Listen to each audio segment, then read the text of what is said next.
Archaeology News, the news you can trust. Welcome back, archaeology enthusiasts. Today we are going to examine some magical finds, literally, because we're going back to the pre-pottery Neolithic B period in what is today Israel, to a site that has archaeologists buzzing. Why? Because there they found the tomb of an ancient shaman woman, and apparently those have been around long before even our own time. I will teach as a shaman and help those who seek the knowledge. And trust me, this discovery is as fascinating as it gets. We're talking ancient jewelry, architecture, religious practices, and a six-fingered shaman woman. And you heard that right, she had 6 fingers. What is it? You have 6 fingers on your right hand. Someone was looking for you.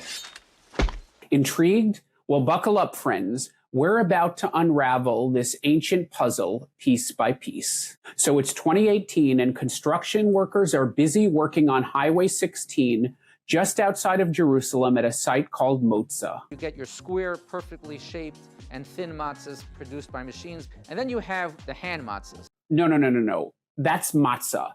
Pretty much the bane of every Jewish kid except the weird ones like me. Anyway, back to Motza. And soon the construction team uncovered something pretty extraordinary and hence called in the archaeologist at the Israel Antiquities Authority to the rescue. Hello, boys. You're all wet. And it became apparent that they had uncovered a dense, remarkably organized Neolithic village.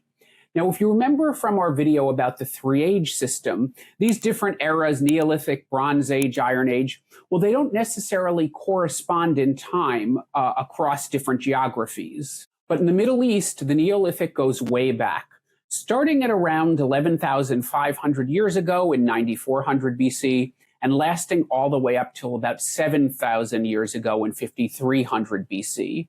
Now, this particular site dates back to the middle of that time, about 9,000 years ago to 7,000 BC. Everybody got that? And this village was totally unexpected. It was a dense collection of well-constructed stone buildings covering several phases of occupation. And the site was located around a few natural springs, of course essential for life and prosperity in this semi-desert environment, but also interesting for another reason. I'm listening. You see, we can't see inside ancient people's heads, but we have a lot of reason to believe that people long ago had a certain reverence of and fear of water, seeing it alternately as the giver and taker of life, or even a window into another world. We see this in oral history, archaeology, and even in religious practices that survive today. And that is suspected to be at play here, as archaeologists found vessels and even large basins integrated into major buildings, suggesting that these were public spaces where rituals involving water took place. And there's the R word, so you can take a drink.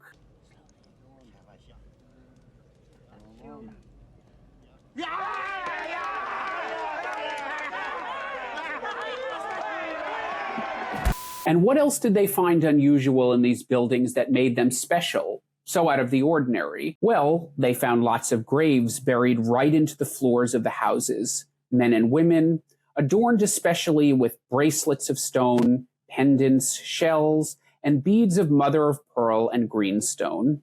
And these skeletons were manipulated, some missing skulls, and they were plastered right over in the floors. And this is something we've seen in other ancient contexts.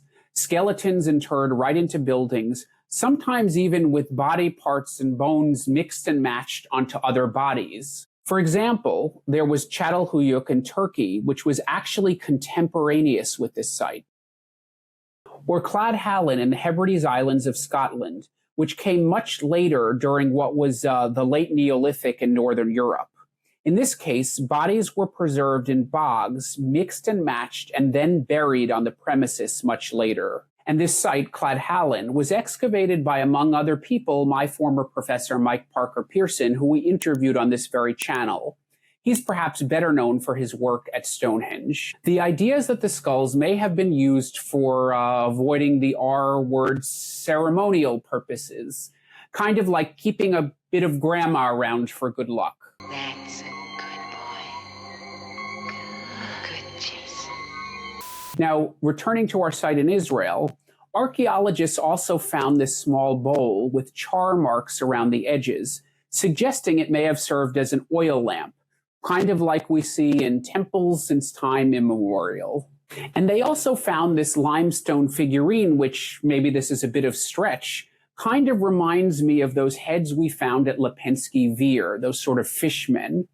Now, oddly enough, Lipinski Vir also is contemporaneous with this Motza site. So the stage is set. This seems to be some kind of a holy site or place of worship. And enter our shaman woman. One of the burials was found isolated in a prominent place in the wall of a building that dated back 9,000 years. It was apparently that of a woman aged above 15 years old. Now, I'm not sure why they couldn't give you a more precise age because the skeleton seems to be pretty well preserved, but anyway, I digress. On her chest were the remains of a mother-of-pearl and greenstone necklace, and she was surrounded by disarticulated human bones. But the real shocker, she had 6 fingers on her left hand. And the fancy term for this condition, having extra fingers, is known as polydactyly. He is Ornithocyrus, 12 meters from wingtip to wingtip, and a body bigger than a man's. No, that's pterodactyl. We're talking polydactyly. Anyway, all 6 of this woman's fingers bore a bone ring, definitely a sign that she was something special. Plus, there's all the other circumstantial evidence. She's placed prominently in a well-built structure with other burials and decked out with basins used to hold water from nearby streams. Plus, she's wearing all that other fancy jewelry. And the fact that she had 6 fingers is key. You see, there's other evidence that in ancient times, people saw physical abnormalities, even severe deformities, as a sign of power. Because here's a fun twist. This isn't the only ancient shaman grave we know of. Over in Germany, at a site that is also 9,000 years old, though that was actually the Mesolithic in Northern Europe, not the Neolithic, another unique woman was buried. She had odd physical traits as well. An examination of her cervical vertebra revealed that the blood flow to her brainstem was limited, which probably resulted in what is known today as downbeat nystagmus, where the eyes drift upward and then beat or jump downward. The movement of her eyes might have made it appear that she was in a trance or even possessed by spirits. And a review of ethnography from around the world heavily associates shaman with this, achieving a trance-like state. And this is done through a variety of means. By taking mind-altering drugs, by spinning around, or by playing music, if you can call it that. And then there was that so-called Vix Princess, who we discussed some time ago. Her grave was the richest in all of Northern Europe during the Celtic times. Remember that huge punch bowl of a crater that held all the booze? She too had severe physical abnormalities that would have twisted her frame and given her a waddling gait. Now, coming at a much later time when people were better able to accumulate vast wealth, her grave is richer than the other two, much richer. But the point is the same. People at this time probably saw this kind of deformity as actually a kind of power. So therefore, with her rich grave, she is interpreted as a spiritual or perhaps even political leader, as at the time the two were often one and the same. So there we have it. 3 women with physical deformities who lived before organized religion took hold where they were, all buried lavishly in graves imbued with symbolic meaning, suggesting they were women of power and status. And that's the tale of a woman who broke the mold 9,000 years ago to become a spiritual icon. Her tomb gives us a small glimpse into ancient spiritual beliefs and practices at a time when communal worship first began to appear in the earliest settled communities.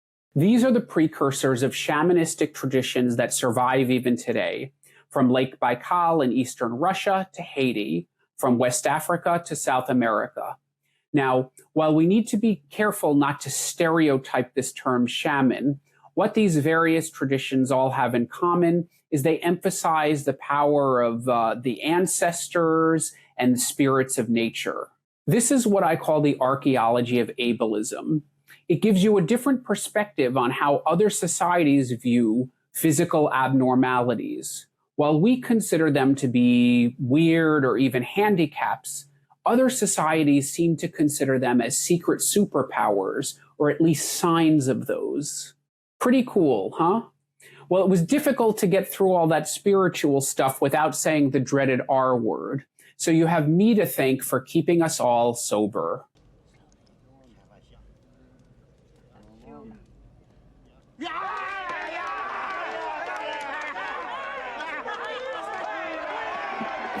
Hey, if you like what you heard, give me that thumbs up below, hit that bell to subscribe, or if you want to support more independent archaeology content, consider contributing to my Patreon, where you can enjoy some exclusive members-only benefits and other goodies. Until the next dig.